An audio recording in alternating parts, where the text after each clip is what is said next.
Hello friends, आपका मेरी video में फिर से स्वागत है। लास्ट वीडियो में हमने देखा था कि नेक्स्ट.जेएस के अंदर जो नया इंट्रोड्यूस हुआ है मेरा फॉर्म कंपोनेंट, उसको सर्वर एक्शन के साथ कैसे यूज़ कर सकते हैं नेक्स्ट.जेएस 15 के अंदर। अब देखेंगे कि अगर हमें सर्वर एक्शन यूज़ नहीं करना है और इसकी जगह हमें कोई राउट यूज़ करना है तो राउट को इन्फॉर्मेशन भेजकर कैसे काम किया जा सकता है। सेल्फ खुद को भी भेज के काम किया जा सकता है, यहाँ पे वो कैसे किया जा सकता है तो वो देखेंगे अभी यहाँ पर।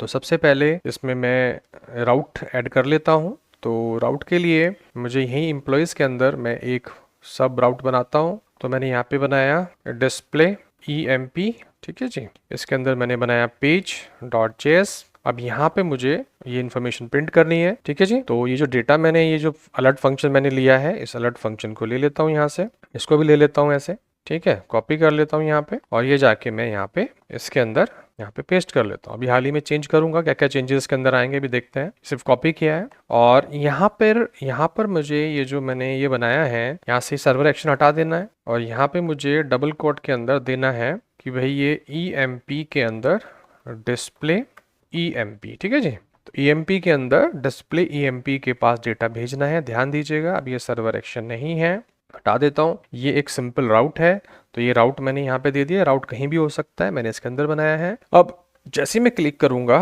ये डेटा राउट को चला जाएगा, गेट की फॉर्मेट में जाएगा। ये फंक्शन अब हम यूज नहीं कर रहे हैं तो इसको बंद कर देते हैं। सर्वर एक्शन को कमेंट कर दिया, ये आपको याद रहेगा कि कोड किया हुआ था पहले, ठीक है। तो इसी के अंदर सारे चेंजेस कर रहा हूँ ताकि आपको याद रहें चीजें, ठीक है। तो यहाँ पे ऑन सबमिट हट गया, यहाँ पे राउट दे दिया। अब जैसे ही क्लिक करूंगा यहाँ से ये डेटा जो है इस राउट के पास जाएगा। ध्यान देना, जब इस राउट के पास जाएगा तो यहाँ पर आएगा सर्च पैरम, सर्च पैरम्स ऐसे नाम का एक वैल्यू यहाँ पे आ जाएगी, सर्च पैरम नाम की, ठीक है। अब इसके थ्रू आएगी जो फॉर्म टैग यूज किया है। ध्यान रखिएगा, अगर फॉर्म कंपोनेंट यूज किया है, अगर फॉर्म कंपोनेंट यूज नहीं किया है, आपने फॉर्म टैग यूज किया है तो ये नहीं होगा। फॉर्म कंपोनेंट ये सब काम कर रहा है। तो यहाँ पे सर्च पैरम नाम का एक फील्ड आ जाएगी। सर्च पैरम से यहाँ पे आप क्या कर सकते हैं, इस वैल्यू को आप यहाँ पे करेंगे सर्च पैरम्स डॉट EID, ऐसे आ जाएगी एक वैल्यू, ठीक है। दूसरी वैल्यू आएगी यहाँ पे सर्च पैरम्स डॉट ENAME, ऐसे, ठीक है जी। तीसरा वाला भी सर्च पैरम्स डॉट DEPT, ऐसे आ जाएगी। 3 वैल्यू आ गई हमारी यहाँ पे, ठीक है। फिर इसको हम यहाँ पे डिस्प्ले कर लेंगे इस तरह से। सर्च पैरम आ गया, search PARAM params, value never use, spelling तो ठीक है, PARAMS पैरम्स ही तो है। चलो देखते हैं, कोई बात नहीं, ठीक है जी। ये आ गया हमारा और ये हमने यहाँ से भेजा और ये इस पे चला जाएगा और ये इसको डिस्प्ले कर देगा। अब चेक करते हैं एक बार। तो यहाँ से हमने ये डाला, डॉक्टर विपिन क्लासेस किया, ठीक है जी। फिर यहाँ पे गए, CSC किया, क्लिक किया और अब देखो ये आ रहा है EID इज नॉट डिफाइंड। अच्छा, ये जा तो रहा है लेकिन EID डिफाइंड नहीं है। यहाँ पे ये हमें प्रॉब्लम कर रहा है, EID इज नॉट डिफाइंड। अभी देखते हैं भाई, यहाँ पे आए और हमने EID यहाँ पे डाला हुआ है ऑलरेडी। EMP के अंदर डिस्प्ले EMP, ठीक है, ठीक है। और यहाँ पे हमें इसको डायरेक्टली यहाँ पे पास करके देखते हैं। सारी वैल्यू यहाँ नहीं चला रहा है तो इसको यहाँ पे डायरेक्टली पास करके देखते हैं, सर्च पैरम्स डॉट EID, या इसको यहाँ पास करके देखते हैं। यहाँ शायद चल रहा है, ये वहाँ क्यों नहीं चल रहा पता नहीं। सर्च पैरम्स डॉट, यहाँ पे चल रहा है, ऐसे ही इसको यहाँ चला लेते हैं, सर्च पैरम डॉट डिपार्टमेंट, इस तरह से चला लेते हैं। तो आई थिंक यहाँ तो ये कैच कर रहा है लेकिन ऊपर कैच नहीं कर रहा था। अच्छा, मैंने गलती कर दी। कैच कैसे करता, मैं यहाँ पे एक्सप्रेशन लगाना था मुझे, ये मैंने गलती कर दी। मैं यहाँ पे भूल गया कि जो div टैग है इसके अंदर JSX एक्सप्रेशंस यूज़ करते होते हैं, ऐसे वेरिएबल यूज़ नहीं होते, तो मेरी गलती है। तो इसको पहले चला लेते हैं फिर मॉडिफाई करते हैं। तो अब देखो ये वैल्यू यहाँ पे अलर्ट करके आ रही है, तो ये भी मेरी गलती है। मुझे यहाँ पर एक्सप्रेशन जो है ऐसे यूज़ करने पड़ेंगे इस तरह से, क्योंकि मैं JSX भूल गया यहाँ पे कि क्लाइंट साइड है। अब ये शायद सही चलेगा, अलर्ट इज़ नॉट डिफाइंड। अच्छा, मुझे यहाँ पे इसको करना पड़ेगा यूज़ क्लाइंट, ठीक है जी, इस तरह से, क्योंकि बाय डिफॉल्ट सर्वर कंपोनेंट होता है। देखो ये आ गया, ठीक है। तो EMP पे गए, यहाँ से हमने 1 किया, यहाँ पे डॉक्टर विपिन किया, यहाँ पे हमने IT किया, पे क्लिक किया और ये देखो ये वैल्यू आ गई, ठीक है। यहाँ तो सही आ रहा है, नेम भी, इसमें थोड़ी दिक्कत आ रही है, इसको देख लेते हैं भी क्या है, ठीक है।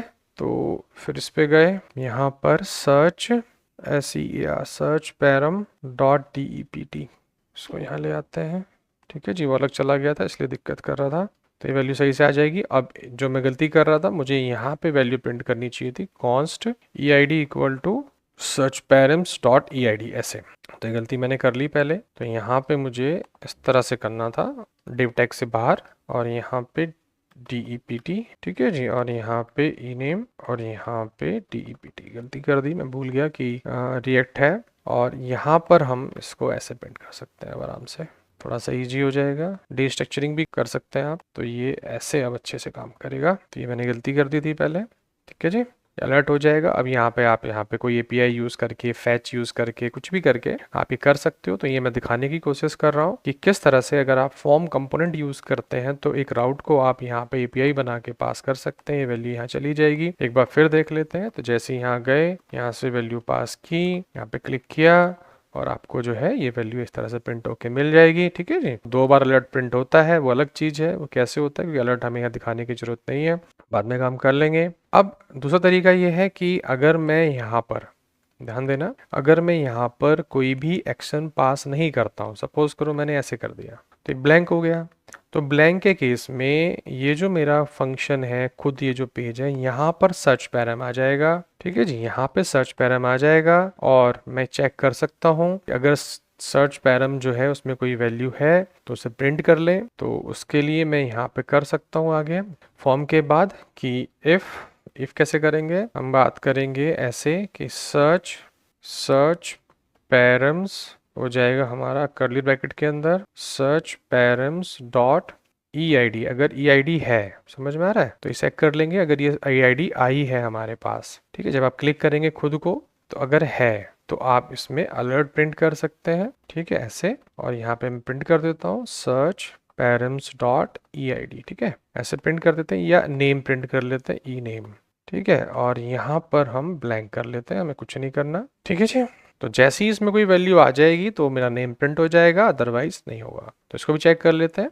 देखो जैसे यहाँ पे गए, मैंने यहाँ पे 1 प्रिंट किया ID, और यहाँ पे मैंने नेम प्रिंट कर लिया, यहाँ पे मैंने डिपार्टमेंट डाल दिया। जैसे ही मैंने क्लिक करूंगा तो उसमें वैल्यू आ जाएगी। अब देखो ये प्रिंट हो गया, डॉक्टर विपिन त्रिवेदी। क्यों? क्योंकि इसके अंदर वैल्यू चली गई। जैसे इसके अंदर वैल्यू आई, क्योंकि मैंने यहाँ पे ब्लैंक कर दिया सर्वर एक्शन को, ये जो एक्शन है मेरा, इसको मैंने ब्लैंक कर दिया, तो इसका मतलब है ये खुद को वैल्यू भेजेगा। तो यहाँ पे मैंने खुद में लगा दिया इसको सर्च पैरम, यहाँ पे मैंने इसके अंदर लगाया था राउट के अंदर, क्योंकि ये इसको भेज रहा था। जब हम इसका पाथ दे देंगे, हमने कोई भी पाथ नहीं दिया तो ये खुद को भेजेगा। जैसे ही खुद को भेजेगा तो इसकी वैल्यू आ जाएगी। जैसी वैल्यू आ जाएगी चेक हो जाएगा ट्रू हो गया, और फिर हम इसको प्रिंट कर देंगे, या हम इसका आगे कुछ यूज कर लेंगे, किसी कंपोनेंट में पास कर देंगे, यहाँ से कहीं वैल्यू एंटर कर देंगे, कुछ भी कर देंगे। लेकिन ये इस तरह से फॉर्म कंपोनेंट काम करता है राउट के साथ में। तो आपको आइडिया हो गया होगा कि अगर यहाँ पे ब्लैंक करते हैं तो खुद को वैल्यू चली जाएगी सर्च पैरम के अंदर। अगर आप कोई राउट दे देते हैं तो उस राउट के अंदर चली जाएगी, और फिर आप जैसे चाहे वैसे कर सकते हैं। तो आप राउट के थ्रू भी कर सकते हैं, सर्वर एक्शन के थ्रू भी कर सकते हैं, ट्रेडिशनल तरीके से भी कर सकते हैं, नए तरीके से भी कर सकते हैं। अब हमारे पास बहुत सारी चॉइसेस है फॉर्म हैंडलिंग की Next.js 15 के अंदर। तो मैंने इतनी सारी चीजें आपको बताई, तो आप ये सीख सकते हैं, प्रैक्टिस कर सकते हैं। आगे वाली वीडियोस में और चीज देखेंगे कि क्या क्या चीजें Next.js में आई हैं और जो फॉर्म हैंडलिंग के अंदर सपोर्ट करेंगी। तो अगर ये वीडियो आपको अच्छी लगी है तो उसको लाइक कर दीजिएगा, चैनल को सब्सक्राइब कर लीजिएगा। वीडियो देखने के लिए धन्यवाद।